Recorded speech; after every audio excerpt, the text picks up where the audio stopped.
ઉનાળાની ઋતુમાં આપણે ગરમી કે લૂની સામે રક્ષણ મેળવવા માટે વિવિધ પ્રકારના ઠંડા પીણા કે શરબતનું સેવન કરતા હોઈએ છીએ. તો આજે આપણે ઘરે સરળતાથી બનાવી શકાય તેવો એકદમ ગુણકારી કાચી કેરીનો બાફલો એટલે કે આમપન્ના બનાવીશું. તો તેના માટે મેં 250 ગ્રામ અથવા તો 6 નંગ મીડિયમ સાઇઝની કાચી કેરીને પાણીથી સરખી રીતે ધોઈ લીધી છે. હવે પોટેટો પિલર વડે કેરીની છાલ કાઢી લઈશું.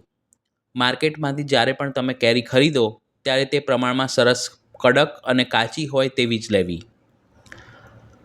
બધી જ કેરીને છોલી લીધા પછી તેને વચ્ચેથી 2 ભાગમાં સમારી અંદર જે ગોટલી રહેલી છે તેને કાઢી લઈશું. જો તમે ગોટલાવાળી કેરીનો ઉપયોગ કરતા હો તો તેને ડાયરેક્ટ કુકરમાં આખી બાફી શકો છો, પણ જો ગોટલીવાળી કેરી તમે આખી બાફવા જાઓ તો ગોટલીની કડવાશ કેરીમાં બેસી જાય છે અને બાફલો ટેસ્ટમાં સારો નથી બનતો. ગોટલી કાઢ્યા પછી કેરીને મધ્યમ ટુકડામાં સમારી લઈશું. જો તમારે ગોળનો ઉપયોગ કરીને બાફલો બનાવતા શીખવું હોય તો તેની લિંક ડિસ્ક્રિપ્શન બોક્સમાં અને આઈ બટન પર આપી છે. બધી જ કેરીને સમારી લીધા પછી તેને પ્રેશર કુકરમાં કાઢી લઈશું. અત્યારે આપણે જેટલું માપ લીધું છે તેમાંથી 4 થી 5 ગ્લાસ બાફલો તૈયાર થશે.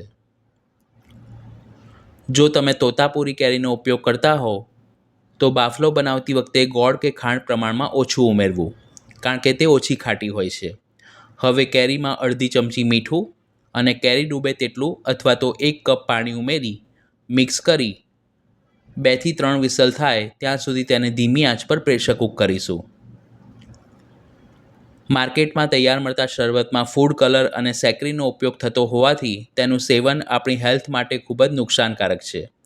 કૂકરનું પ્રેશર રિલીઝ થાય પછી ઢાંકણ ખોલીને ચેક કરીએ તો કેરીના ટુકડા સરસ બફાઈને ગળી ગયા છે, પરંતુ તે અત્યારે ખૂબ જ ગરમ છે એટલે 10 મિનિટ માટે રૂમ ટેમ્પરેચર પર ઠંડા થવા દઈશું. ત્યારબાદ તેમાં મસાલામાં સ્વાદ પ્રમાણે અથવા તો 1 ચમચી સંચળ ઉમેરીશું. કેરીને બાફતી વખતે મીઠું ઉમેર્યું હતું એટલે ફરીથી નહીં ઉમેરીએ. 1 ચમચી અધકચરું વાટેલું શેકેલું જીરું અને ફ્લેવર માટે 7 થી 8 નંગ બારીક સમારેલા ફ્રેશ પુદીનાના પાન ઉમેરીશું. તેની સાથે ગળપણ માટે 1 કપ ખાંડ ઉમેરી ચમચા વડે બધું જ સરખું મિક્સ કરી લઈશું. 250 ગ્રામ કેરી લીધી છે એટલે તેટલા જ પ્રમાણમાં ખાંડ ઉમેરી છે. હવે ઇલેક્ટ્રિક બ્લેન્ડર વડે બધું જ સરખું બ્લેન્ડ કરી લઈશું.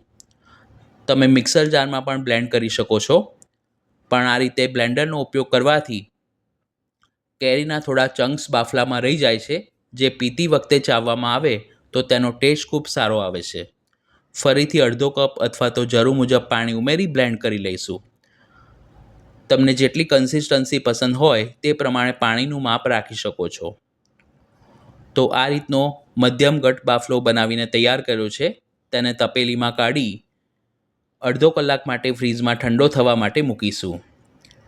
પછી ગ્લાસમાં થોડા બરફના ટુકડા લઈ બાફલાને તેમાં સર્વ કરીશું.